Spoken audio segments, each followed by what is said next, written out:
Então, basicamente, a Dani primeiro vai falar, antes de mais nada, o que que é o sistema sensorial, né? O que que é e como ele funciona. O sistema sensorial de forma geral, de todas as pessoas, tá, pessoal? Isso. O sistema sensorial, ele é a nossa porta de comunicação entre o nosso cérebro e o mundo, né? Então, assim, como que essa comunicação acontece? Se ele é o principal meio de comunicação entre o cérebro e o mundo, como que ele vai começar? Vai acontecer. Nosso cérebro fica sabendo do que se passa lá fora através dos nossos sentidos, de todos os nossos sentidos. E é os sentidos que vão informar ao cérebro, né? Se está longe ou perto, as cores, o volume, cheiros, sons, texturas, sabores, isso tudo vem dos sentidos. E aí todas essas informações, né, juntando todas elas, elas vêm para o cérebro através de estímulos elétricos, né? E ficam registrados ali.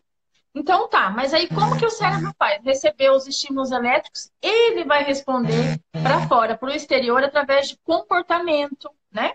Através de respostas motoras, comportamentais e através também de respostas emocionais também. Então é mais ou menos assim. O cérebro recebe as informações e devolve para o ambiente através de respostas, né, comportamentais, motoras e também as emocionais. Basicamente é isso. Esse é o sistema sensorial. Isso, exatamente. Bom, então, e esse é um sistema sensorial que funciona tudo ok, né, pessoal? Então, assim, Dani É. explicou isso para a gente aí explicar, então, a questão do transtorno do processamento sensorial. Vamos lá, vou ler dois parágrafos aqui para a gente poder, assim, fazer mais rápido, senão a gente vai se empolgando e falando, porque esse assunto é extremamente extenso e vocês já vão entender. Então, assim, né, quando o cérebro humano recebe os estímulos sensoriais que vêm do próprio corpo e também do ambiente, né, ou seja, essas sensações, ele registra esses estímulos, organiza essas informações e transforma numa resposta para o meio, como a Dani falou, né? Então, vamos dar um exemplo agora na prática, né? Quando uma pessoa recebe um chamado, a resposta natural da gente é levantar os olhos e atender aquele chamado para o olhar de onde vem. Olha o que eu estou dizendo para vocês entenderem. Sabe aquela famosa história de uma das características lá no diagnóstico do TEA, que é as nossas crianças não atenderem quando a gente chama elas pelo nome? Vão entendendo aí. Olha o exemplo que eu quis dar. Isso no funcionamento, então, né, típico, a resposta vai ser olhar e atender. Mas quando existe o transtorno do processamento sensorial, que se caracteriza pela alteração na forma como esse cérebro recebe, organiza essas informações sensoriais, isso aí acaba impactando, consequentemente, na resposta que a pessoa vai dar para o meio.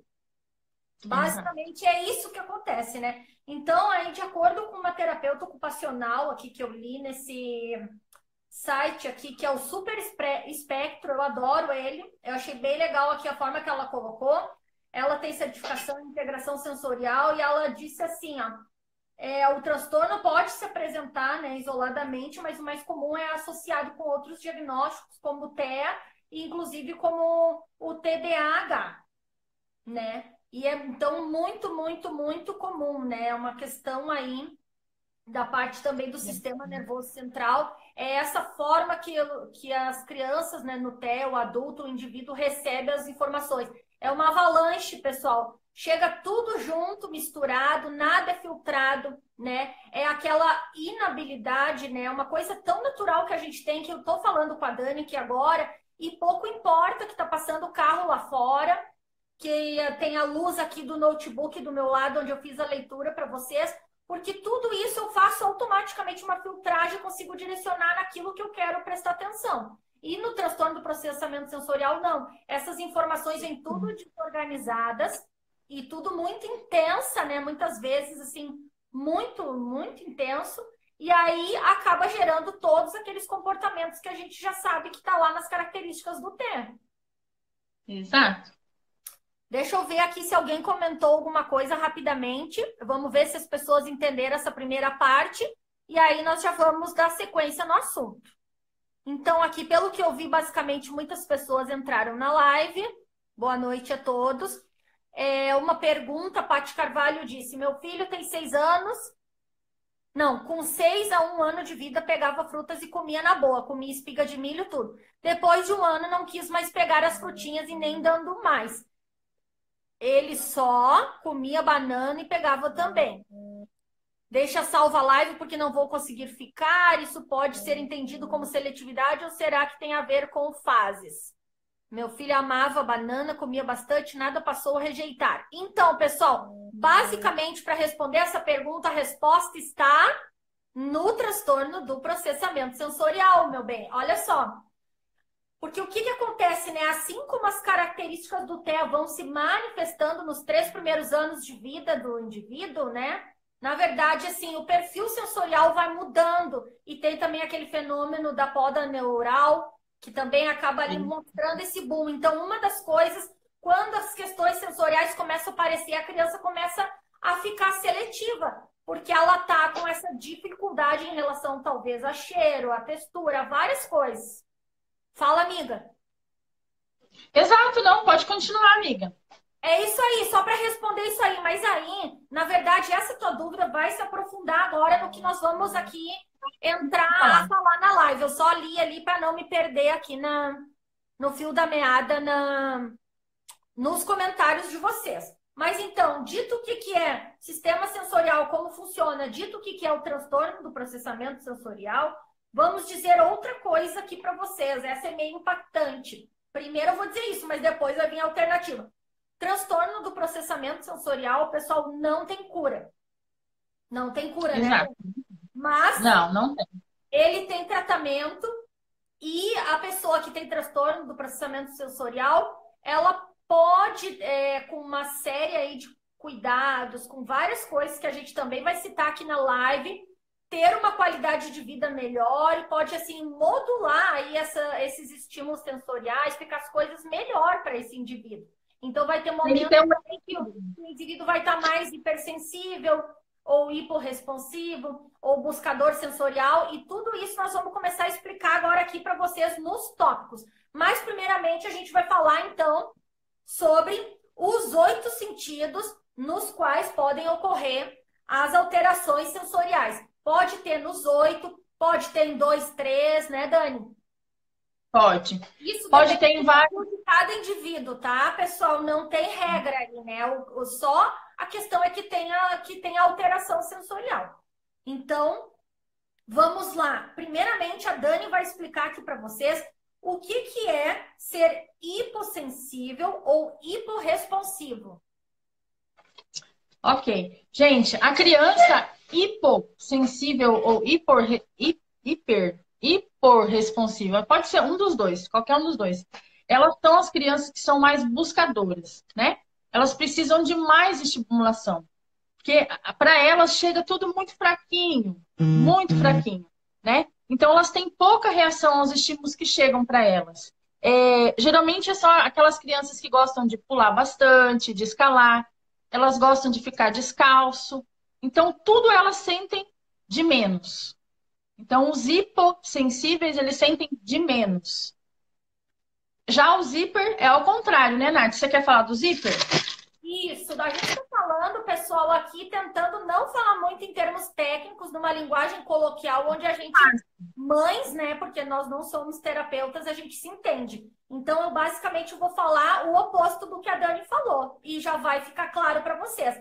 Então, o hipo, ele sente menos. Vamos dar um exemplo aí bem claro. Aquela criança que caiu e não chora, aquela criança que está lá, cortou o pé, tropeçou numa pedra, mas saiu andando. Aquela criança que bate a cabeça, às vezes, na parede, que está buscando coisa, mas parece que ela não sente como a gente pensa que ela está sentindo. Ela pode, estou afirmando, mas ela pode ser uma hipossensível.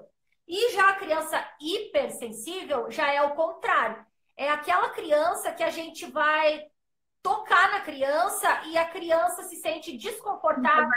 É aquela criança que não consegue brincar lá na pracinha, colocar a mão na areia, mexer na geleca. É aquela criança que passa no shopping, onde tem um monte de luz, nos semáforos, e se sente incomodada, fecha os olhinhos para diminuir um pouco aquela luz.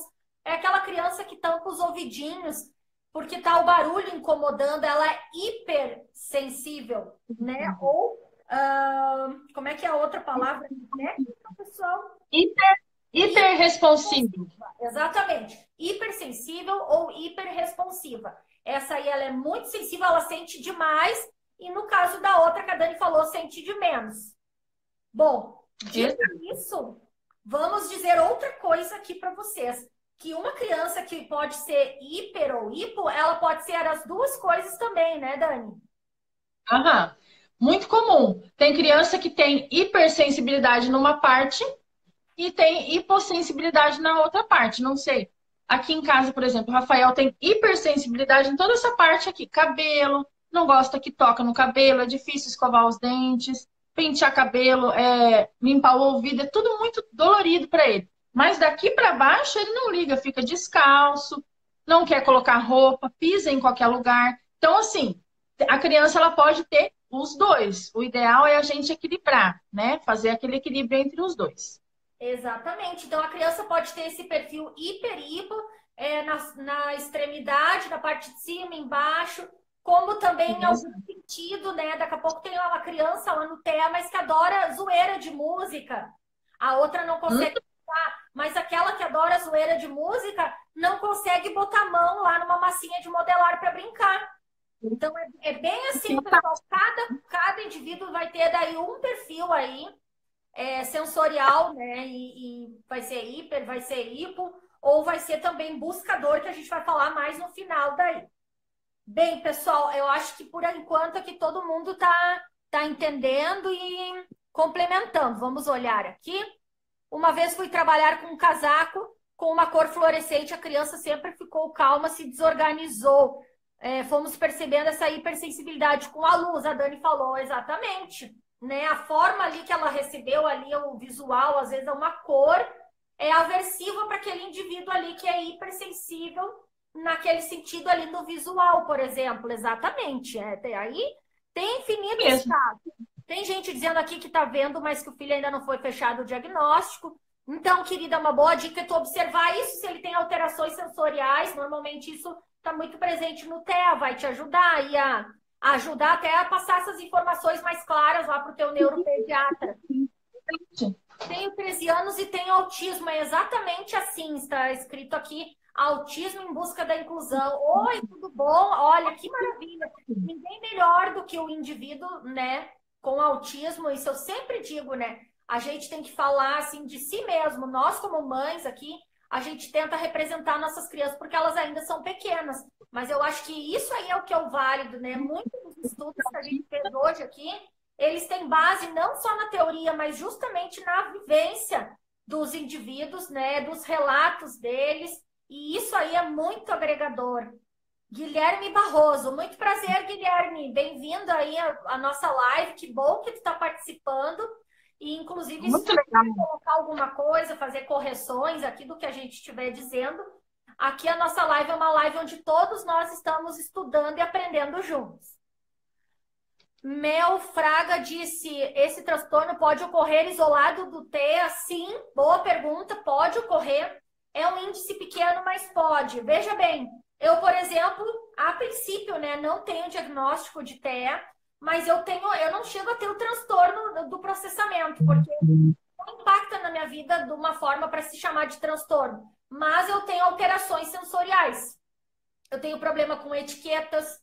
Eu uso, assim, um colarzinho aqui numa live, mas logo já tô tirando, sabe? Acessório, brinco, anel, muita coisa na mão. Texturas, algumas também me incomodam.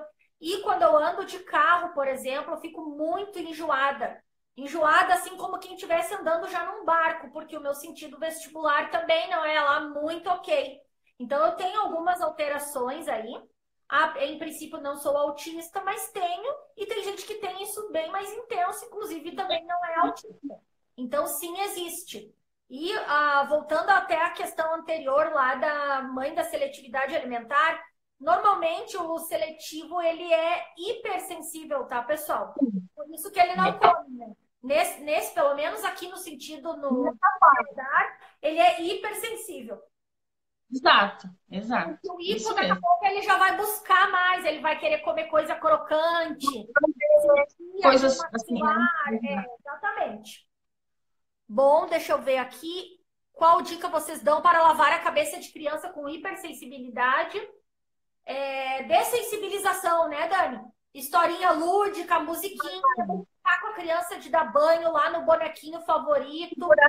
Não caiu no olho. Dá previsão para ele, olha, nós vamos contar até 5, só botar um pouquinho de água para tirar o shampoo. Historinha com rotina visual. Tudo isso aí vai ajudar, tá bom, pessoal? Muita paciência, nada mais. Eu também não gosto de mexer no cabelo e escovar os dentes. Escovar os dentes também é dessensibilização. Desenho lá, escova os dentes. Escovar a boquinha lá do jacaré. Começa tudo aos pouquinhos. Reforço, pessoal, positivo.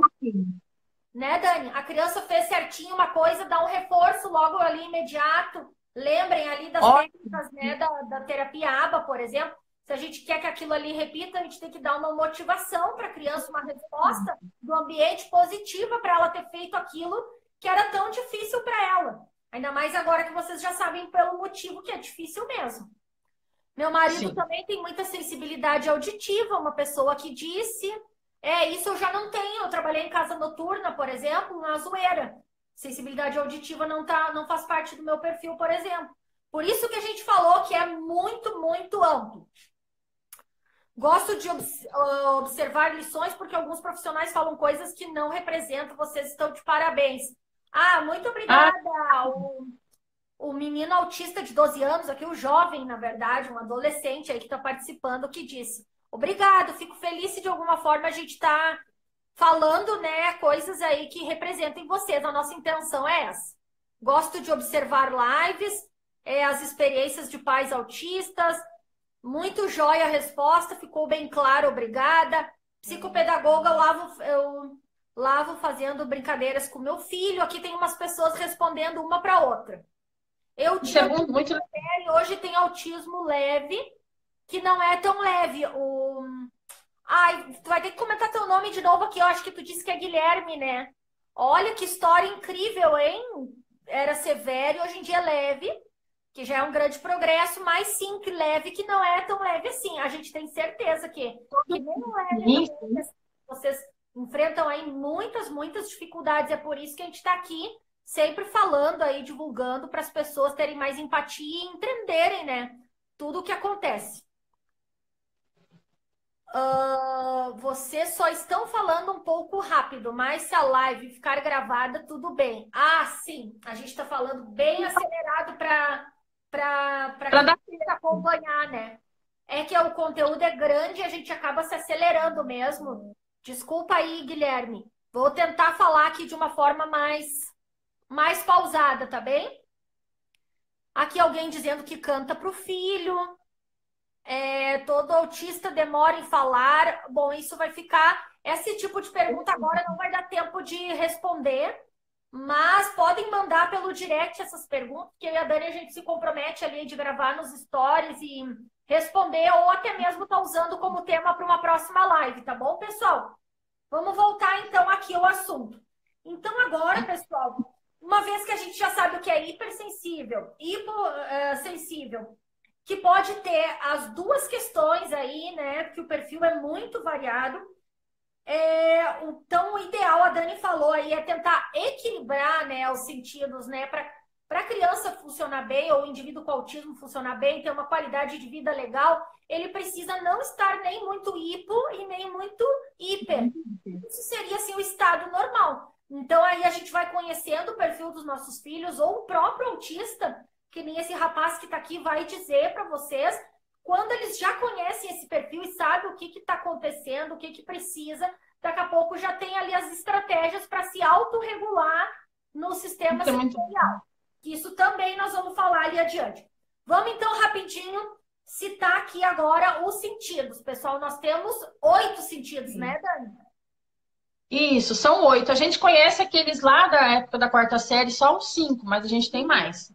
Então, a gente temos mais. A gente tem o sistema olfativo, o sistema gustativo ou paladar, o sistema tátil, o sistema visual, o auditivo, o sistema vestibular, o sistema proprioceptivo e o sistema interoceptivo. Então, são todos esses sentidos, são 8, tá? Então, a gente vai começar a falar de cada um deles. Eu falo um, a Nath pode falar de outro. Vai falar, pessoal, bem pinceladinho, os 5 primeiros sentidos, porque a gente fez todo mundo que nem nós aprendeu na escola os 5. Para a gente ter mais tempo aí para ir para os outros depois, que é uma coisa mais nova para a gente, né? Quando a gente adentrou aí no universo do TEA, do transtorno do processamento sensorial, é que a gente começa a estudar e saber esse tipo de informação. Ao menos na minha vivência aqui, sim. Vamos lá, vai falar do olfativo. Isso. O sentido olfativo é aquele que já, na verdade, já existe lá dentro do útero da mãe. O bebê, o feto lá dentro do útero, ele já sente já o cheiro do útero da mãe. Tanto que quando ele já nasce, ele reconhece o cheiro da mãe dele. Quando a criança está mamando, né, já é um bebezinho, ela sente o cheiro. Se ela tiver várias mamães, né, amamentando, ele sabe qual que é o cheiro do leite da mamãe dele. Ele sabe qual que é o seio da mamãe dele. Então, é assim, começa muito desde lá do útero e vem vindo. É um sentido muito rápido, né? O olfato possui uma conexão certa e bem direta com os centros de memória do nosso cérebro. Isso explica aquele negócio quando a gente sente o cheiro de uma comida ou de um perfume, lá da época da infância, lá que a vovó fazia, alguma coisa assim, e a gente automaticamente a gente viaja, né, para o passado, porque a gente sente, e o cérebro tem esse poder. Você sentiu ali o cheiro e você viaja lá para trás. Aí vem emoção e tudo mais. Para você ver como que é um sentido muito forte, bem amplo, né? O que mais aqui? Deixa eu ver. Está diretamente relacionado ao paladar. E fica aqui, né? Em cima da boca. Então, assim, de propósito, como Deus é perfeito, faz o corpo da gente perfeito. Fica aqui em cima da boca. Então, tá ligado ao paladar também. E aí, as informações do alimento também são importantíssimas. Tanto que, quando a gente sente um cheiro de uma comida, né, que não tá muito legal, a gente já sabe que não tá bom para comer. Então, é tudo muito perfeito, muito ligado. O que mais que eu posso dizer aqui que eu acho legal? Alterações nesse sentido podem explicar a seletividade alimentar. Isso a gente tinha falado semana passada. A criança que tem a criança hipersensível, né? São nessa região aqui do olfato, com certeza ela vai ser seletiva, né? E é igual eu falei, o meu filho, por exemplo, aqui, toda essa região dele aqui é hiper. Por isso que ele apresenta também a seletividade alimentar. Então, tá tudo muito ligado. A criança já que é hipo, né? Ela vai sentir o cheiro ela vai até buscar mais o cheiro das coisas. Ela vai cheirar mais para sentir, porque ela vai sentir pouca resposta, né, olfativa. Então, a tendência da criança hipossensível é buscar mais o cheiro das coisas, ao fato que a outra já não.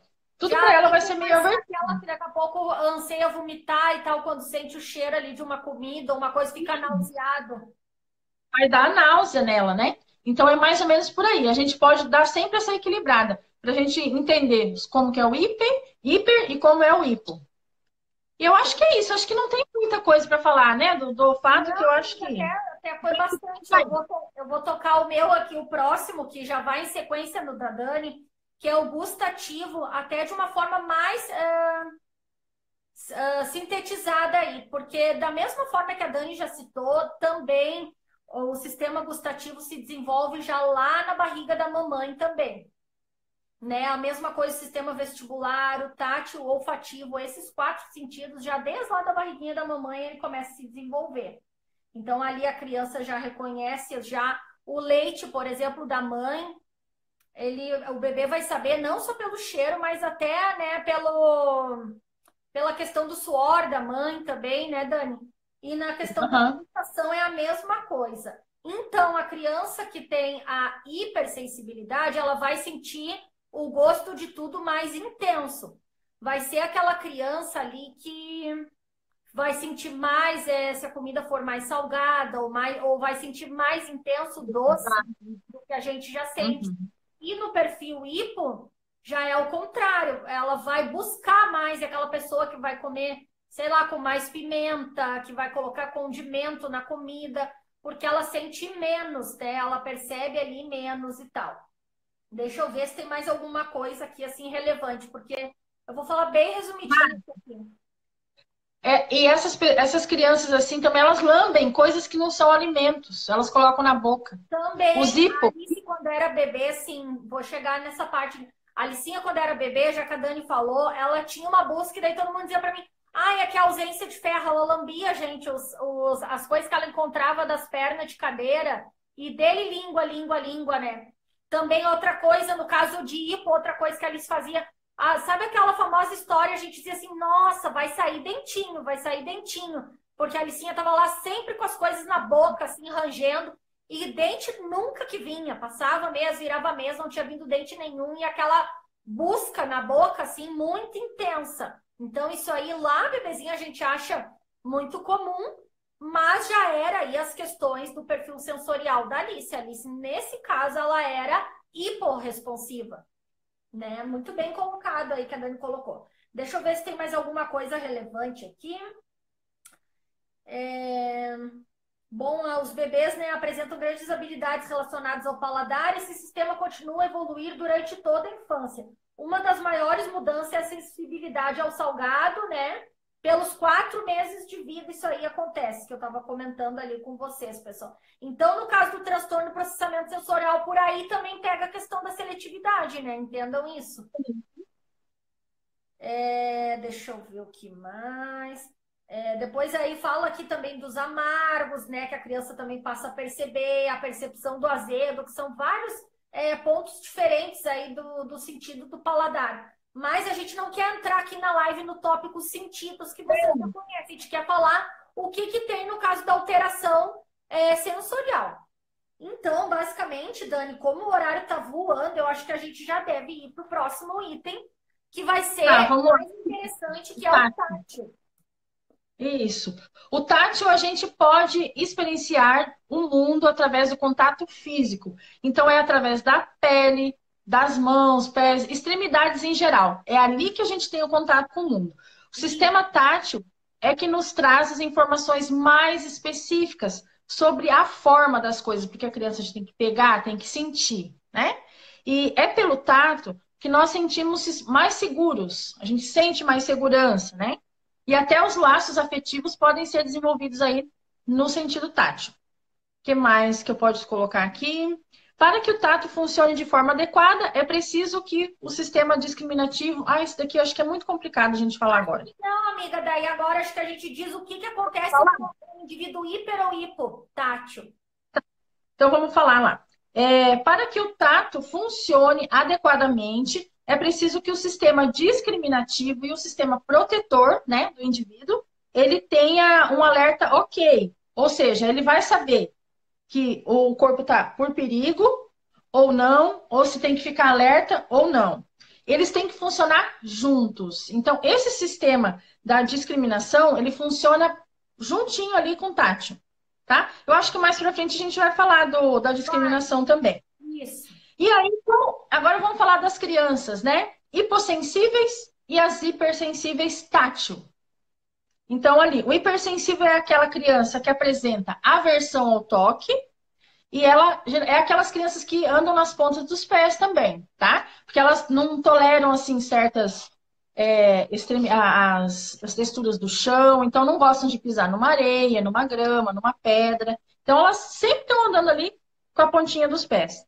Elas também têm aversão a lugares muito cheios, aglomerados de pessoas, porque, né, fica muita gente ali, elas não sentem bem. Já a criança que é hipossensível, ela já não vai ficar numa boa, no meio de uma multidão, ela vai estar super bem. E ela gosta também de ser tocada, não vai se importar, gosta de sentir pressão, né? Gosta de ficar em lugares apertadinhos, brincar dentro de caixinha, debaixo da cama, cabaninha, debaixo do cobertor. Não vai achar ótimo isso. Isso dá um conforto para a criança. Por quê? Ela tem busca tátil muito grande, né? E eu acho que é isso. Não se importa de andar descalço também. Eu acho que é isso. Mas são as crianças que a gente conhece também como estabanada, porque elas vão assim, ó, em todos os lugares assim, tropeçam, não tem assim muita ideia do que elas estão fazendo ali. Mais ou menos isso, né, amiga? Eu acho que para fechar poderia ser isso das crianças. Eu acho que ali no caso do tátil, se eu fosse complementar alguma coisa, porque a Dani falou, já tá ótimo. É exatamente isso, então, né? A sensibilidade ao toque, ao abraço, contato físico, tocar nas coisas, né, nas texturas, sentir ali a roupa, a etiqueta, um tipo de tecido. No caso da hipo, Aham. ali, vai já preferir deitar no meio do monte de travesseiro, de abraço apertado, isso vai dar um conforto para a criança. Então, também vem muito de conversar, né? Se o indivíduo já se comunica, que nem no caso aqui a gente tem o Guilherme, aqui autista, que estava falando conosco. Então, daqui a pouco também é muito interessante conseguir se expressar e se descobrindo depois, né? Mas enquanto eles são crianças, a gente tem que tentar perceber pela Nossa, resposta que eles nos dão, se isso é bom ou se é ruim, o que eles precisam ali naquele momento, né? E aquilo aí que a Dani falou da ponta dos pés também é uma questão vestibular. É uma questão de sim, então eixo, às vezes, tá sabe? meio junto. Não consegue ficar no eixo ali na postura retinha, paradinho, certinho. Mas pode ser também tátil. É que também muitas coisas podem ser por dois, três sistemas, né, Dani? Então, Sim, sim, eles estão todos ligados. isso, tudo está interligado. Vamos lá, então, vamos falar agora aqui sobre o sentido, então, visual. Deixa eu ver aqui. Ó, pessoal, comparado com os outros sentidos que a gente descreveu até agora, a visão ela é bem primitiva no nascimento da criança. Tanto que os antigos falavam aquelas coisas da criança ficar no quartinho escuro na primeira semana. Eu me lembro de ter observado isso, que o olho da Alice não era muito fixo o olhar quando ela era bebê, recém-nascida, porque eles ainda não conseguem ter o foco, não conseguem também ainda ver com nitidez as coisas, não conseguem ainda discriminar cores. Né? A visão, na verdade, ela vai se desenvolvendo depois que o indivíduo nasce também. Não é como os outros sentidos que a gente falou aqui até agora ali, tá? Primeira coisa, vamos dizer isso, então.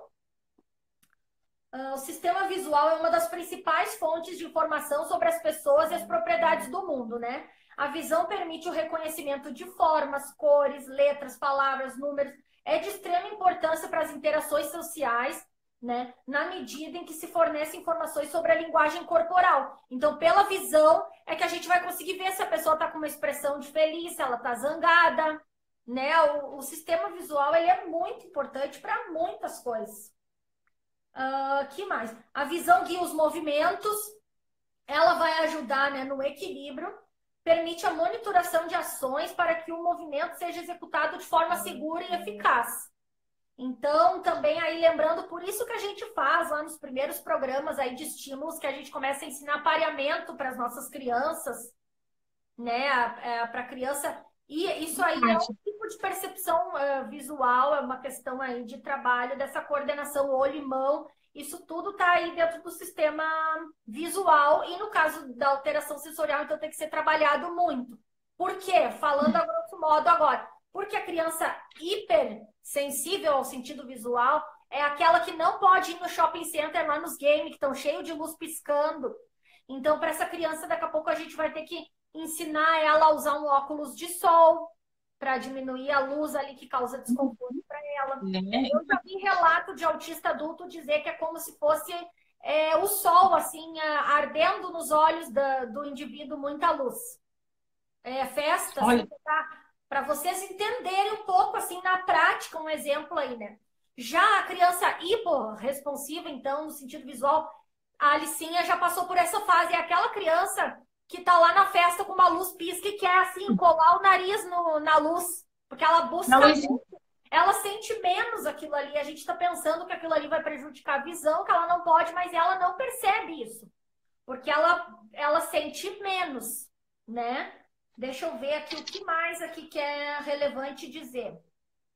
Embora os olhos consigam captar a luz, nem a retina nem o cérebro de um recém-nascido consegue processar. Isso aqui a gente já resumiu. Com um ano, todas essas habilidades vão praticamente em total sintonia. Ó, Com 1 ano, esses sentidos vão ficando em sintonia. E ali, com 1 ano, é que começa a coisa pegar fogo, no caso do TEA, que a gente começa a perceber lá que o bebezinho chora quando a gente leva no lugar, que as coisas começam a se desorganizar, é tudo por causa do processamento sensorial, pessoal. A visão ocupa mais espaço no cérebro do que todos os outros sentidos juntos, pessoal. Olha, isso aqui eu achei interessante. Considerando também sua complexidade, não é surpresa o fato desse sistema demorar um pouco para se organizar, né? Por isso mesmo, porque é muito grande. Mesmo nascendo com um sistema visual pobre, né? Com poucas horas de nascimento, a criança já vai reconhecendo o rosto da mãe, então isso aí vai desenvolvendo. E no caso das nossas crianças, a gente tem que trabalhar também isso. Bem, eu acho que do visual vou ficar por aqui também. Agora, aquela criança, então, que limpa muito o olhinho lá no banho, que vocês falaram, da água nos olhos, sabe? E hipersensível. Aquela criança que já parece um peixinho, mergulha lá dentro da água, não sente cloro, não sente nada, e hiporresponsiva. Mais um exemplo aí prático para vocês. Agora, então, vamos falar do auditivo, amiga. O auditivo, vamos falar bem rapidinho, porque ele aqui, ó, da minha pesquisa, aqui ele está falando muito da parte do bebê e tal. Então a gente vai pular e vamos falar do que interessa mais assim. O sistema auditivo ele é localizado aqui dentro do nosso ouvido, né? Claro, com certeza dentro do ouvido. E ele, assim, também ele demora. Já existe o bebê, por isso que a gente conversa com o bebê, né, amiga? Sim, porque a experiência auditiva ela é bem gradativa. Na verdade, a criança vai, aos poucos, ela vai absorvendo os sons do ambiente. Então, ela não é, como é diferente do sistema olfativo ou do sistema do primeiro no outro que a gente falou ali, do tátil. Ele é mais lento, ele tem uma maturação mais devagar. Então, assim, as nossas, por exemplo, vamos falar das crianças agora. As hipersensíveis, né, têm aversão a barulhos, a sons altos. É muito comum, né? As crianças. Qualquer coisinha, aquela criança assim que se assusta. Qualquer coisa. Às vezes a criança não tampa também o ouvidinho, é bom comentar isso, porque ela não sabe como fazer para bloquear. Mas ela chora intensamente lá quando está no barulho. E aí sai do barulho e a criança fica bem. Exato. A época de final de ano é muito triste para algumas famílias, porque a criança fica totalmente desorganizada por causa dos fogos, né? Já ao passo que as crianças hipossensíveis, elas não têm, então a mínima pode fazer o barulho que tiver, que elas estão tranquilas ali.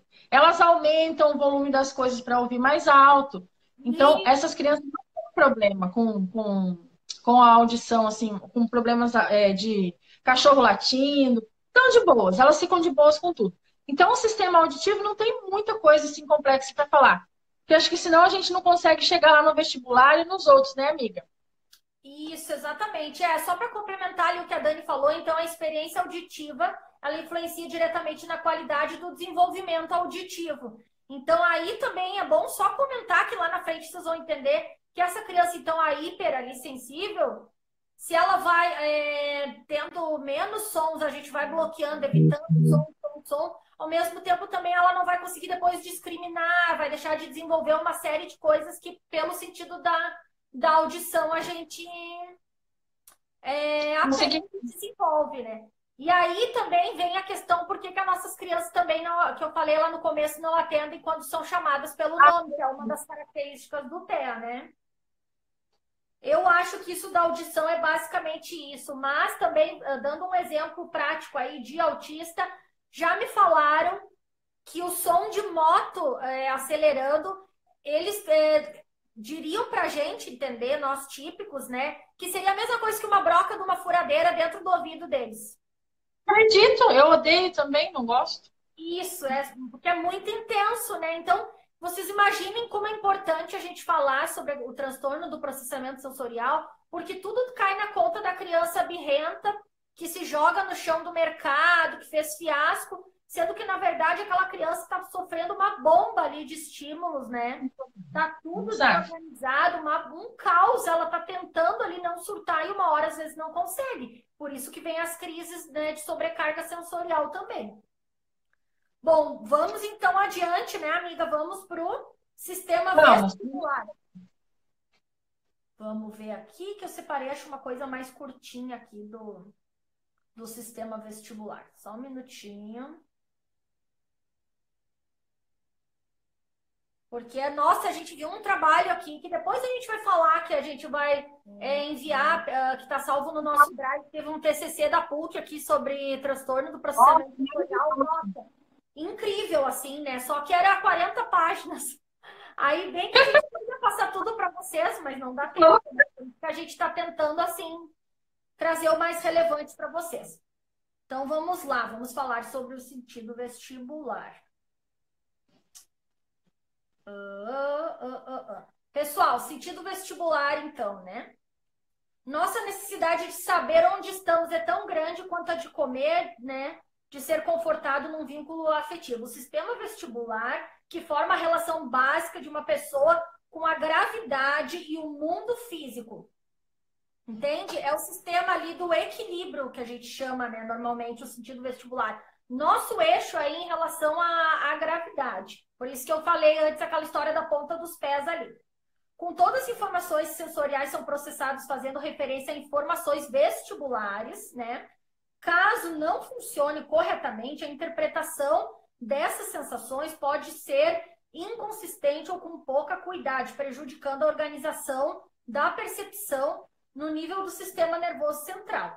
Assim, uma criança, então, com disfunção da integração sensorial vestibular, ela apresenta uma discrepância entre as habilidades motoras. Vamos dar alguns exemplos aí. Aquela criança que não consegue andar de balanço, ela é hiper no sentido vestibular, ela não consegue sentir aquele movimento, ela precisa estar com o pezinho lá, mais firmezinho no chão, né, Dani? Brincar de gangorra, playground para criança, assim, hiper é um filme de terror, pessoal. Já para criança hiporresponsiva, já o playground é tudo que ela quer. Tudo que ela quer é uma parede. Aquela criança que a Alice também fez isso quando era bebê, que fica se girando em torno de si, ela está buscando, né, se orientar em relação ao corpo dela com a gravidade. Então, ela faz movimentos circulares. Também aquela criança que gosta de observar ali os movimentos que giram, as rodinhas e tudo, também está ligado nessa questão aí. Vamos exemplificar, então, um pouco mais aqui. Mover e ser movido, né, apavora para uma criança com disfunção no sistema vestibular. Ela se sente desconfortável nessas atividades onde precisa correr e mover-se rapidamente. Por isso lá, ó, nossas crianças correndo para lá e para cá, desesperadamente, elas estão tentando buscar se regular nesse sentido aí vestibular.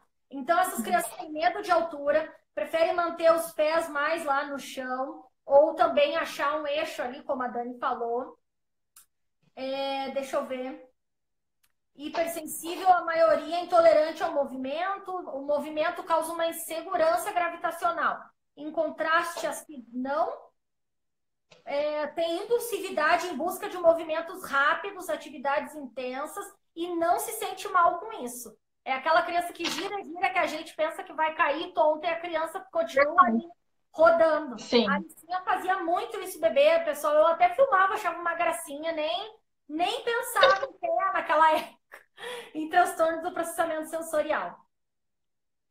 Então, aqui daí diz assim, ó, hipossensível, né? João busca movimento, mas seus movimentos são desorganizados.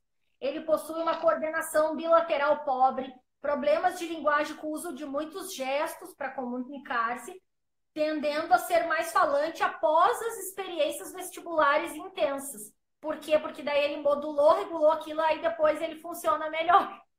Tá dando um exemplo aqui de uma criança, isso eu achei bem interessante. Deixa eu ver o que mais. Bom, aqui tá falando sobre o componente defensivo. Aí aqui tem os tipos também ali dos movimentos, tá? No sentido vestibular, que também tá bem interessante. Como já sabemos, então, o sistema vestibular é estimulado pela força da gravidade e pelo movimento. Mas quais são os tipos de movimento, então? Lineares, para frente e para trás, né? Para o lado, para cima e para baixo, né? Muitas vezes, se a criança, às vezes, se sente reconfortável, por isso existe aquele movimento do tronco aqui, ó, pessoal. Tá procurando, né, organizar aí nesse sentido, buscando esse movimento linear. Rotatório, então, que eu falei, movimento de círculo, né? num eixo ali, se girar num balanço, num patins, andar de montanha-russa. Esses seriam os exemplos de alguns movimentos aí que acionam o sistema vestibular. A criança, então, com essa disfunção, é ineficiente pelo cérebro das sensações percebidas pela orelha interna, porque aí o sistema vestibular ele está ali na cóclea, que é pertinho, o pessoal do labirinto, é tudo agrupadinho ali. O que mais aqui? O vestibular pode apresentar 3 formas, então, hipo, né, hiper, e hipo e hiper, as 2 coisas alternadamente, que a gente já falou lá no comecinho. A criança pode não desenvolver respostas posturais necessárias para permanecer em pé, pode ter dificuldade de aprender a se arrastar, engatinhar lá nos bebezinhos, que a gente vê bastante esse atraso aí no TEA, né? Pode cair bastante, desequilibrar-se ao sentar, ter necessidade de apoiar, às vezes, o queixo nas mãos, ou quando está sentado na mesa, ter movimentos coordenados e rejeitar brincar no playground, que foi o que eu citei antes, esbarrar muito nas coisas, cair quando alguém muda o seu centro de gravidade. Ali sim, pessoa vive caindo, tropeçando. É impressionante. Ó, com os movimentos do olho são influenciados, pode ter problema visual, então. Quem tem alteração no sistema vestibular, consequentemente, pode ter alterações ali no sistema visual, já que uma coisa depende da outra. Por isso que também é tão difícil aí na escola, olha tudo que as nossas crianças precisam para estar sentado, para ver um caderno nesse ângulo aqui do olho, numa mesa, pessoal. Por isso que tem que ter, depois nós vamos falar das acomodações, ali um plano inclinado, uma coisa assim. Isso aí não é besteira, as alterações do sistema vestibular impactam muito, muito, muito na vida dos indivíduos que sofrem do transtorno do processamento sensorial e nesse sentido aí, né, Dani? Eu acho que basicamente eu falei assim, suficiente, amiga, porque eu tentei falar assim bem num português aí, porque depois tem muita coisa técnica aqui. Aí quem quiser pode depois receber esse PDF aí para fazer uma leitura mais aprofundada. Isso. Vamos então para o proprioceptivo, amiga. Isso, o proprioceptivo. O proprioceptivo, ele traz para o indivíduo a consciência corporal. Ou seja, esse sistema ele é responsável pela consciência do nosso corpo no espaço.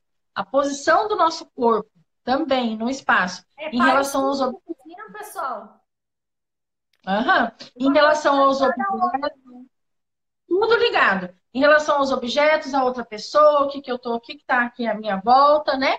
Os estímulos, eles chegam dos nossos músculos, através das nossas articulações e também dos ligamentos do nosso corpo.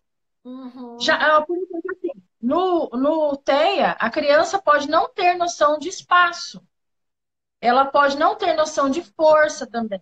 Então, nem nas mãos, nos pés, né? Então, a criança também fica assim, aquele negócio de a criança está flutuando, né? Isso, a criança que tem alteração, ela se sente solta, ela se sente solta no ambiente. Gente, fica imaginando que situação difícil que deve ser para a criança não poder ficar. Isso que ela está sentindo. Imagina a criança ter a sensação que está solta, não se sentir segura no chão e tal. Por isso que a gente trabalha tanto noção corporal com as crianças também, para elas terem essa ideia. O que mais aqui? Ô, amiga, vou falar uma coisa bem rapidinho aí.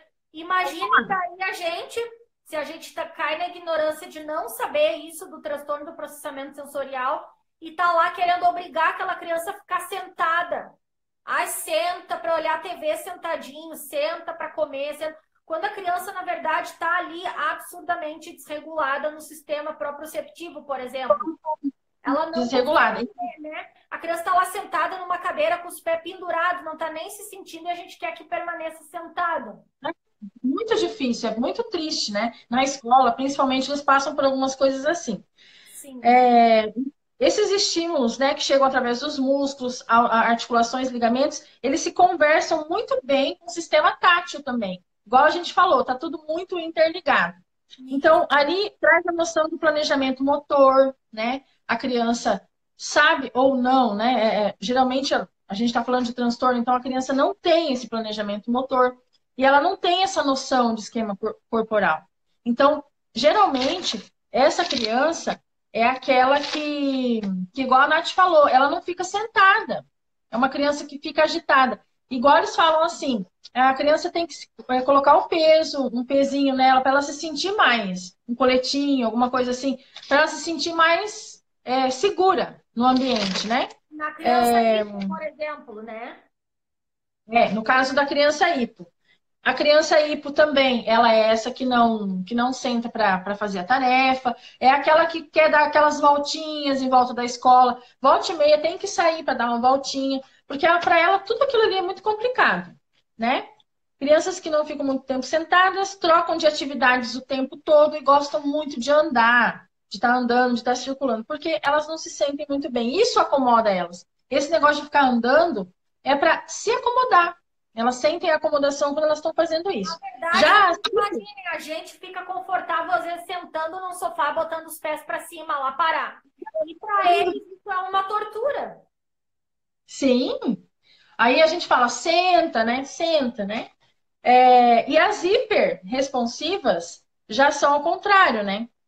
São aquelas crianças que elas até ficam, mas é mais ou menos parecido com o vestibular ali também, anda meio junto. É a criança que não vai saber usar o parquinho também. É a criança que vai ter dificuldade de estar balançando, de estar pulando. Ela vai ficar mais quietinha. Ela vai procurar outra forma de se regular. Eles tudo anda muito junto. Pode falar, Nath. Por exemplo, assim, ó, a Alicinha no auge da desorganização dela aí no sentido vestibular e proprioceptivo, tá? Era uma criança que já estava com o cognitivo ok, assim, desenvolvendo bem, entendia, né? E aí, na imitação, por exemplo, um desastre, né? Porque ela não tinha sua consciência da posição do corpo dela em relação ao espaço. Então, eu tenho foto de dizer assim, Alice, bota a mãozinha na cintura. E aí, a Alicinha aqui, ó, que nem um pintinho, pobrezinha, com a mão embaixo do subaquinho. Porque ela não tinha consciência do seu próprio corpo, de onde é a sua cintura, pessoal. A Alicinha também já aconteceu com ela assim, Alicinha, bota a mãozinha no teu nariz. Aí ela vinha, botava no da gente, que o visual dela já estava ok, logo ela conseguia localizar no outro. Mas ela não se reconhecia o corpo. Então ela ia botar no nariz e ó, aqui na testa. Mas é uma criança que sabe o que é nariz, vocês entendem o que eu quero dizer? A criança sabe o que é, mas ela não. Ela tá, exatamente, ela tá ali flutuando. É aquela criança que passa por uma porta e dá de cara no marco, pessoal, porque ela não calculou, não tem a noção do corpo para saber ali onde é que ela vai atravessar na porta. Por isso, exatamente. A criança também, a hipersensível vai ter pavor lá de passar num túnel fechado. Não é. Né? Ou às vezes ao contrário, aquela criança que não consegue estar num ambiente amplo, aberto. Tudo isso aí, todos esses impactos aí do comportamento, de como eles se sentem, tá tudo relacionado a essas disfunções nesses sistemas. Exato. E agora, bom, para terminar, a gente vai falar. A gente tem esse sistema perfeito, né, amiga? Porque assim, agora aqui todo mundo diz assim, fecha o olho aí, levanta a mão direita e levanta o dedo mínimo. E aí a gente tem essa consciência do corpo que a gente não precisa nem usar a nossa visão e nada, que a gente tem esse domínio. E no TEA não tem nem de olho aberto, nem com tudo, nem com nada. Quando isso aí está desorganizado, pessoal, é o bem complicado. Uma coisa boa também de dizer aqui para essa criança que está buscando aí assim, ó, essa criança que é hipo, então tem aqueles coletes lá pesadinho para a criança usar. A gente, para a criança sentar na mesinha, fazer uma atividade ou parar na escola, a gente pede para a criança empurrar uma caixa. Vamos correr e empurrar a caixa. Então, ela aciona o sistema proprioceptivo dela, entendeu? Fazendo aquela força ali, pegando aquele peso. A gente faz aquela massagem com pressão, né, amiga? Isso. A fazer a massagem com pressão, aquela colocar ela na lycra, para brincar na lycra também. A gente dá para ela daqui a pouco, então, se ela naquela hora ela não pode estar se movimentando com o corpo todo, a gente dá para ela lá uma bolinha, uma coisa para ela apertar na mão, aquele coisinho sensorial, para ela sentir pelo menos ali na mão, ó, eu tô aqui. Por isso que às vezes acontece isso aqui, ó, o flapping da mão, ó. Porque cadê minha mão, sabe? Eu preciso, cadê meu braço? Meu braço tá dormindo, eu preciso sentir meu braço. Então, também aí as estereotipias estão tudo a questão do transtorno do processamento sensorial. É muito amplo, né? Uhum. Muito amplo. Então, amiga, agora fala daquela outra, interoceptivo. Eu vou falar que eu acho que nós vamos logo vamos encerrar, porque, ó, pelo Atrasou um horário que eu... pouco, amiga. Ainda não, eu acho. É 10h05 agora. 25, né? Tá. Vamos falar desse último que a gente quase não ouve, né? Ninguém nunca fala dele. É o sistema interoceptivo. Esse sistema, ele tem a ver com sensações internas do nosso organismo. É o sistema visceral. Então, assim, claro que ele tá envolvido com sentimentos, com sensações também. Por exemplo, quando a gente está com medo, né? A gente soa frio. Quando a gente está ansioso, o batimento cardíaco da gente aumenta muito, né? Começa a bater forte. Ou às vezes a gente está nervoso, tem gente que corre pro banheiro, né? Fazer cocô, porque está nervoso, tem que fazer cocô. Ou, ou assim, eu bem assim. ó, vai cair, amiga. Sério, nossa, pessoal, quem eu não li aqui os comentários? Já deve estar entrando. Oi, amiga. Pronto. Ai, que pena que não vi um monte lá de comentário. Com certeza todo mundo agregou pra caramba na outra live. Desculpem aí, pessoal, porque foi o que eu e a Dani a gente falou. É muito, muito extenso aqui esse tema. Ele é extenso. E ele tem uma importância tão grande, tão grande. Sabem que, para mim, essa questão do transtorno do processamento sensorial foi quase um segundo luto, assim, na minha vida, assim, um sofrimento, porque quando eu penso nessas dificuldades que a Alicinha passa, e que todos os indivíduos no TER, né, com transtorno do processamento sensorial passam, gente, a gente não consegue nem imaginar, porque a natureza é tão perfeita, nossos sentidos são tão bem integrados que a gente não consegue nem mensurar. Então, é por isso que a gente tem que ter muita intolerância, que a gente nunca deve julgar, né, os comportamentos, deve entender. Está sendo intenso demais. Aquela criança que não consegue nem parar, olhar, não sabe como ela vê as coisas, né, que a gente está mostrando para ela. Então, assim, tem que ser levado muito, muito em sério essa questão do transtorno do processamento sensorial. Que bom que a gente está numa era aí onde hoje em dia já tem tratamento para essas questões, né? Porque antigamente o mundo sensorial, pessoal, não existia há 10 anos atrás no autismo, tá? Hoje em dia a gente já tem até citação dentro do DSM-5, né? Que é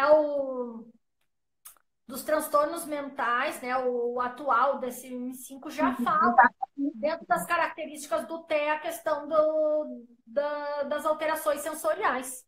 Deixa eu ver aqui um comentário. Nath Dani, sempre puxo para o contexto escolar, porque para nós, educadores, informações que vocês trazem são essenciais para o educador que, de fato, quer avançar com a sua criança. Ah, que bom. Sim, e precisa. Imagina o professor que for alienado, que não buscasse informar, entender o comportamento daquela criança. Ele vai já não vai nem ir com a cara daquela criança, vai achar que aquela criança ali está ali só zoando, que a família coloca problema só porque autista não tem nada a ver, ele não tem a educação, não sabe parar sentado. A mesma coisa no caso do TDAH. Então, assim, muito, muito importante a gente divulgar essas informações, né? Para que as nossas crianças aí sejam melhor recebidas e acomodadas também no ambiente escolar. Porque muitas vezes as nossas crianças falam, essa criança é dengosa, isso aí é mania dela, isso é manha, ela é filha única, a mamãe dá muito dengo. E não é, gente, é uma coisa assim tão ampla, e principalmente na escola. A gente, então, no caso, os pais devem observar os filhos e levar essa informação lá para a escola também, que é muito importante, né? A gente sempre está observando. Sim. Pessoal, eu vou ler rapidamente aqui para vocês uma coisa que seria, assim, uma tríade aí do transtorno do processamento sensorial, tá, pessoal? Aqui dá o transtorno, então embaixo a gente tem ali, ó, transtorno de modulação sensorial, que é o que eu e a Dani falamos antes, que é a hiperresponsividade, lembrem lá, é o muito sensível, o hiporresponsivo, né, hiporresponsividade, e aí vai ter um terceiro grupo, que vai ser o que a gente vai explicar agora, tendo em vista que os outros dois a gente já falou, que seria a busca sensorial, né, amiga? Isso, a busca sensorial. Você quer ir ler, amiga? Porque é o transtorno da modulação sensorial. Temos 3 questões: hiporresponsividade, hiperresponsividade e busca sensorial. A Dani agora vai falar aí sobre a busca sensorial. Tá. A busca, ela... No caso deixa eu ler aqui, deixa eu abrir aqui direito o meu aqui, peraí. Tá, se não, qualquer coisa tu me avisa aqui que eu vou localizando aqui também. Tá. No caso de pessoas com perfil de busca sensorial e habituação, a habituação acontece muito rapidamente. Ou seja, um determinado estímulo rapidamente deixa de ser novidade para o cérebro dela. E o cérebro fica pedindo mais. Eu quero mais porque esse foi pouco, né? Isso faz com que a criança com perfil de busca sensorial apresente um desejo insaciável por experiências sensoriais, mais do que as demais crianças. Então, o corpo sempre pede mais frequentemente ela age de forma desorganizada com comportamentos não aceitáveis na sociedade. É mais ou menos isso. Então, é aquilo que eu tinha falado. É a criança que é tida como birrenta, manhosa e tudo mais, né? Então, assim, pessoal, para entender um pouquinho a diferença do buscador sensorial e do hiporresponsivo. O hipo, ele sente menos, né? Lembra que a gente falou a criança que se machucou, tá lá com o pé machucado e não sentiu. Agora, a criança que buscar é outra coisa. Ela procura sensações, ela é uma buscadora de sensações e logo o cérebro dela filtra tudo aquilo ali e ela precisa mais, ela quer mais, né? Aquilo ali rapidamente, né, Dani? É aquela criança que vai lá no parquinho e ela quer girar mais, ela quer pular mais, ela quer subir mais alto, ela sempre quer mais. Porque para ela é tudo muito pouco. Na boca que a gente acha que é ruim, mas ela tá lá buscando, né, uma sensação, tá lá comendo massinha de modelar, sabe, pessoal, não pode comer. Essa é a buscadora sensorial. Mais ou menos o perfil do Rafael é esse. Ele tem um pouco do 3, mas o mais... É uma salada. Mas aqui nele é o buscador também. O Rafael é o mais buscador.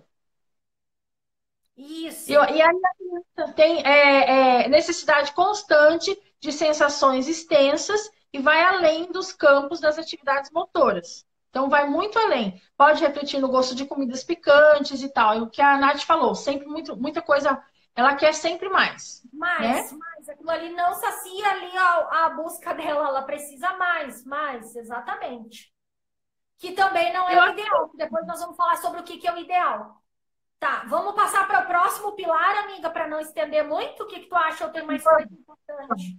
Não, vamos passar para frente. Discriminação agora. Então, ali dentro do transtorno do processamento sensorial, então a modulação sensorial tem essas 3 questões. E depois tem o transtorno motor de base sensorial, que a gente chama. Então, olha, vejam bem, transtorno motor de base sensorial. É quando a criança tem prejuízo motor, mas a base é o sistema sensorial alterado, né? Então, aquela criança que tem um sistema de noção espacial proprioceptivo, por exemplo, muito alterado, ela normalmente vai ter mais problemas motor ou vai apresentar uma comorbidade, como, por exemplo, a Alicinha, que tem a dispraxia, que é aquele transtorno da coordenação mesmo, de uma forma global, né? Ali se divide em 3 pilares, né? Aquele indivíduo ali vai ter dificuldade de ideação, de pensar como é que eu faço tal coisa. Ele até quer fazer uma coisa, mas, eu quero subir na árvore, mas como é que eu faço para subir? Ou então ele vai ter no planejar, depois dele ter a ideia, ele planejar, ou então ele executar a ação. Então pode acontecer nas 3 esferas, como ele pode também ter a ideia e não conseguir só pôr em prática, sabe? Então é aquela criança ali que demonstra assim, um desalinhamento motor. É aquela criança assim, que a gente normalmente julga desajeitada, que deixa as coisas cair, que derrama, sabe? Tá preparando lá o Nescau e a colher vai metade para fora do que para dentro. Ela tem muito pouca noção espacial, então ela acaba tendo uma disfunção motora de base. Isso é outro pilar aí, mas a gente vai falar só isso porque nós não vamos entrar aqui em dispraxia, mas só para entender. E a gente tratando, então, as disfunções sensoriais, a gente já está interferindo e melhorando em tudo isso. No caso, se existir essas comorbidades também, né? Vai impactar menos. Mas isso aí ele sempre vai, em algum momento da vida, ter essa dificuldade. Eu vou explicar para vocês que nem a Alicinha. Na imitação, né, que nem eu falei antes ali, porque tem pouca noção, não consegue pensar, planejar, não vai funcionar. Então, a gente, às vezes, tem que ensinar ali com ajuda física os passos de uma coisa para fazer. Aí a criança repete, repete, repete, e depois ele domina aquilo. Mas se a gente mudar aquela sequência, uma coisinha, por exemplo, assim, trocou o tênis. Não é mais o tênis de velcro, agora é um tênis lá de colocar com botão, a criança já não consegue calçar o tênis. Porque ela aprendeu na repetição, mas na hora de... Ou ela até vai pensar como é que se faz, mas na hora de fazer ela não consegue executar. Então tem tudo a ver também aí dentro do transtorno do processamento sensorial, na parte motora de base. E aí o terceiro grupo, pessoal, que seria o transtorno da discriminação sensorial, né? Aí dentro da discriminação sensorial vai estar os 8 sentidos que nós citamos antes. Quer falar um pouquinho sobre isso, amiga? Sobre a discriminação, posso falar. Bem rapidinho. Vamos ver aqui. Deixa eu só ver minhas... Aqui. A discriminação. A gente tem... É o que mostra para os nossos sentidos, para o nosso corpo, né? Nosso cérebro. Identificar o som que a gente está ouvindo. Se é um som de cachorro, se é um som de gato, né? O cheiro.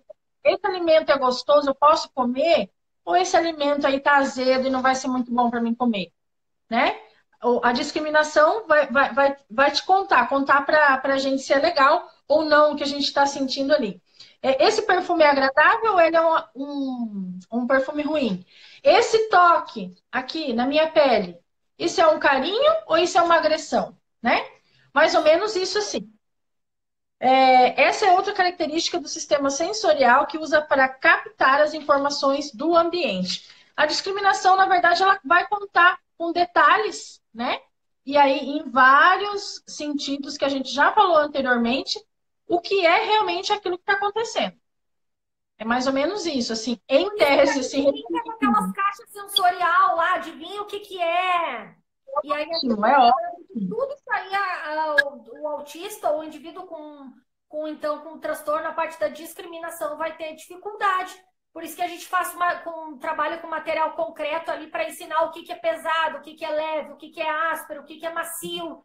Por isso que o indivíduo que não sabe fazer a discriminação vem assim te dar um carinho, que nem a Alice te dá quase um tapão na cara, não tem aquele toque, não sabe quando é leve, quando tá ou é leve demais, não consegue botar força na mãozinha para pintar, porque ele tem uma dificuldade na discriminação. Ele não sabe o ponto exato, ou rasga o caderno pintando, né, Dani?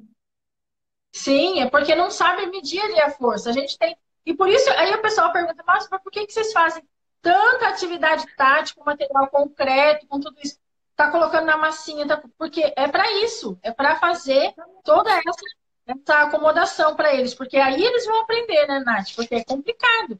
E a gente nunca sabe, só um TO que faz ali toda a avaliação que a Nath vai falar, vai ter mais propriedade para falar, olha, é assim, é assim. Então a gente vai meio que colocando um pouquinho de tudo, com muita calma, para dessensibilizar essa criança, mas para poder ajudar ela. Então, por isso que a gente traz tantos elementos no dia a dia, assim. É importante. Sim, é muito importante, né? Porque, na verdade, assim, aí vai vir a nossa parte aí como pais ou como educadores e entender. A gente tem que respeitar as questões de alteração sensorial ali do indivíduo, sim, mas respeitar não significa não trazer esses estímulos para eles, porque a gente pode trabalhar o que a gente chama de dessensibilização.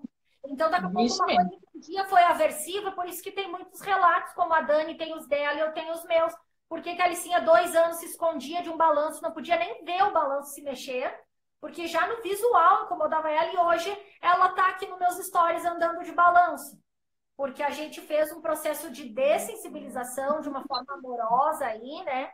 Trabalhamos isso e a criança foi superando aquilo, foi reorganizando aquele sistema. Isso é possível. Então, agora eu vou falar então aqui como identificar o transtorno do processamento sensorial rapidamente, né?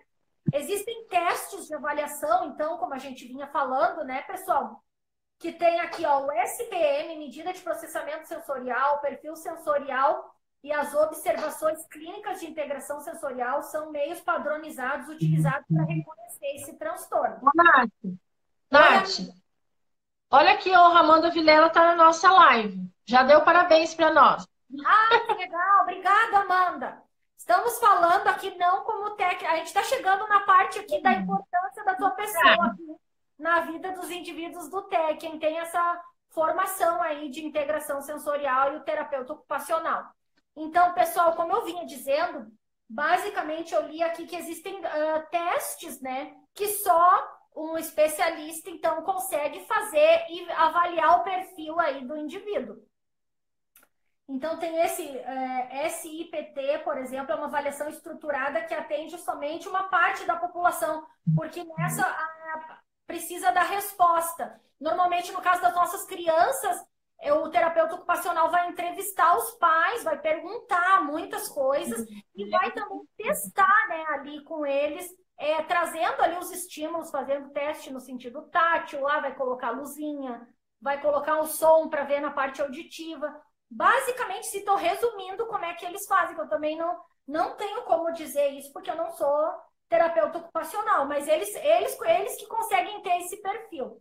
Então, uma vez que eles tiverem, né, esse diagnóstico e o perfil dessa criança, eles vão montar aí um planejamento para intervir e para integrar esse sentido, vendo o que esse indivíduo precisa. Então, se num sentido ele é hipersensível, ele precisa ir se acostumando aos pouquinhos, vão trazer lá dentro da sessão, dentro de elementos lúdicos, brincando, se é uma criança, e vão começar a fazer a dessensibilização.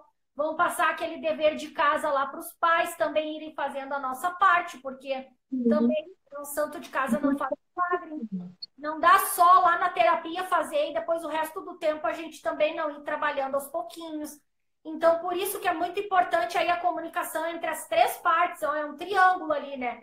É o terapeuta, a família e a escola, porque todos os ambientes vão ter que ter um conhecimento sobre isso para poder ali interpretar por que aquele comportamento da criança, o que está faltando, o que está incomodando ela aqui.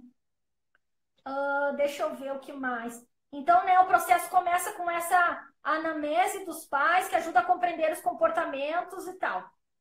Vamos pular um pouquinho mais aqui. Então, é apenas a partir do diagnóstico que o terapeuta ocupacional pode recomendar a melhor abordagem para diminuir os sintomas e aumentar a funcionalidade da criança, que proporciona mais bem-estar para essa criança e o seu melhor desenvolvimento. Como a gente falou antes ali, não é possível curar o transtorno do processamento sensorial. Tem casos em que a criança responde tão bem que até parece que a criança se curou, mas o perfil daquela criança ali se mantém, né? O objetivo sempre vai ser aumentar a funcionalidade do indivíduo. Porque se ele tiver... Fala, amiga. Ela acaba aprendendo a se autorregular. Então, na verdade, os pais também, a família, também vai aprendendo a lidar com ela e vai acomodando essa criança ao passo que parece que está tudo ok, mas é claro, é tudo tratamento e tudo mais, né? Então, é mais ou menos assim, é um equilíbrio. Isso. Outra coisa que é importante, para uma terapia sensorial trazer resultados, o recomendado é uma frequência de 2 ou 3 sessões por semana. Isso também é uma realidade muito triste, porque a gente não consegue aí no SUS essa terapia. A gente, às vezes, não consegue nos convênios médicos, tem que entrar na justiça com liminar. E também não é todo terapeuta ocupacional que é especialista em integração sensorial, que nem é o caso da Amanda. Porque eu acho que essa formação, na verdade, vem da Califórnia. Então, também, muitas vezes, se o profissional não é qualificado, pessoal, ele pode até estar causando mais desconforto e desordem para essa criança. Tem que ter um olhar clínico, um conhecimento sobre isso, para poder estar fazendo a intervenção de forma certa. E é por isso que a gente também não sai enfiando a criança no dia seguinte lá nas massinhas de modelar e da geleca de qualquer forma. Tudo é gradual, é aos poucos e de preferência tendo suporte desse terapeuta aí que vai orientar.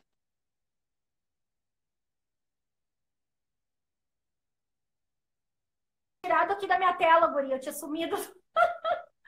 Eu apertei aqui uma conversa do WhatsApp e quase saí do negócio. Então, isso, pessoal, né? Então, a gente tem que lutar por políticas públicas para ter esse tratamento. Inclusive, inclusive ter espaço sensorial dentro da escola, uma sala lá para a criança dar um tempo, fazer o que a gente chama de... Deixa eu ver aqui, que eu vi a palavra sensorial. Só um pouquinho, amiga. Tá. Após um período em que a criança já apresenta uma tolerância maior aos estímulos que a desestabilizam, o terapeuta recomenda que seja feita uma avaliação semestral. Algumas crianças são muito sensoriais e esse funcionamento melhora, mas normalmente precisa de manutenção. Então tem que estar ali observando. Também tem coisas que vão acontecer que saiu da rotina da criança, que pode alterar mais, ela ficar mais ansiosa, então ela precisar mais.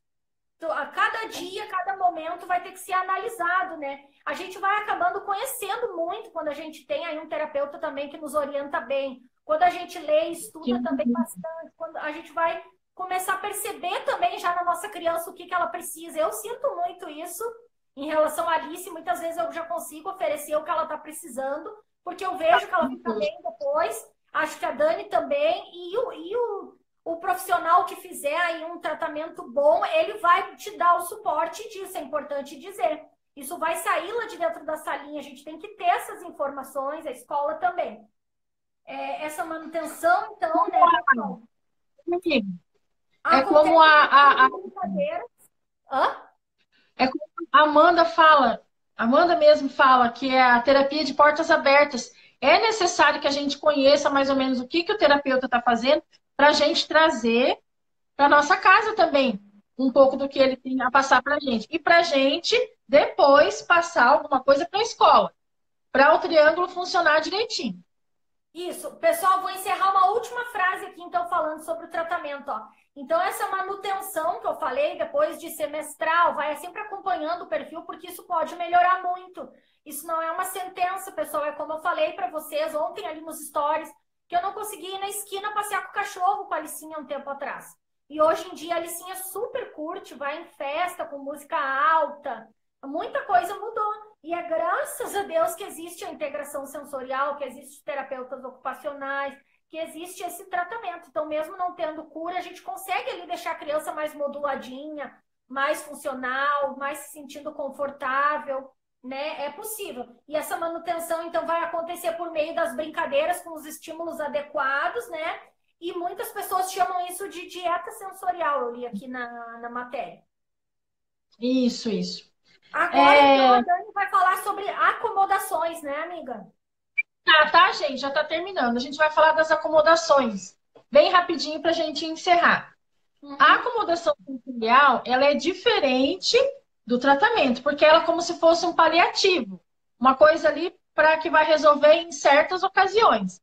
Não vai ser uma coisa que vai resolver definitivamente. É muito comum a gente ter, igual a Dani do Aprender a Conhecer, ela disse ali, que tem a sala de recursos. Em algumas escolas tem a sala de recursos. Por quê? É onde a criança vai lá se regular, né? Então, eu vou falar assim rapidamente alguns tipos de acomodações sensoriais, tá?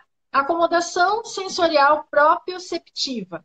Então, a gente vai oferecer lugares pequenos e aconchegantes para as crianças, casinha de boneca, cabana, colchão, muitas almofadas, um cantinho lá da casa para ela se autorregular. Então, a criança ensina ela a ir lá, se regular naquele cantinho, ficar ali dentro quietinha. A gente pode estar ensinando isso. Então, isso é uma acomodação proprioceptiva. Os coletes pesados também, né? Para aquela criança muito buscadora.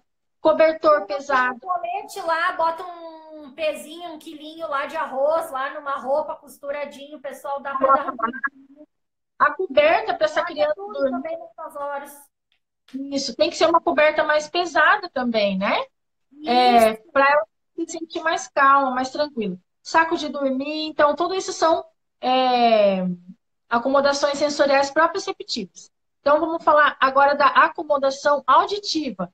Então, a gente usa objetos como tapetes, cortinas e almofadas para absorver o ruído exterior, o que vem de fora. Crianças com ouvidos muito sensíveis devem usar fone também, né?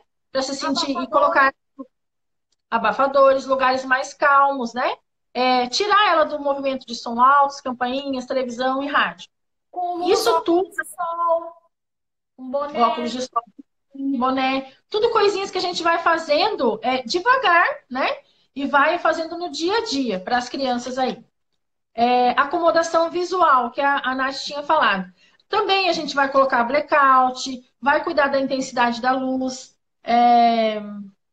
atenção para a iluminação da casa com quantidade e intensidade adequada, abajur com luzinhas assim mais tranquilas, luzinha azul, luzinha verde, né? Que é mais tranquila também. Pinte o quarto com cores claras e vibrantes, mais pendure móveis também. Isso assim, isso aí tudo dependendo de como a criança é, do perfil dela. Por exemplo, Ou hiper. já não daria os móveis. A Alicinha, como tinha, né, uma verdadeira aversão a ver coisas de movimento, foi trabalhado dentro da terapia ocupacional, ela ir tolerando um pêndulo lá no cantinho da sala. Então, por isso que é muito importante ter sempre aí quem vai ajudar a montar essas acomodações vai ser o terapeuta ocupacional, né?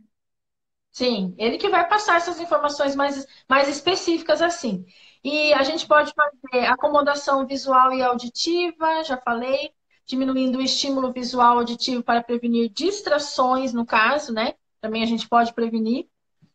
Acomodação motora, usar timers para sinalizar o final de uma atividade. Gente, as nossas crianças têm muita dificuldade de encerrar uma coisa, elas não querem ir embora nunca mais numa coisa que elas estão fazendo. Então, começar a usar cronômetro, né?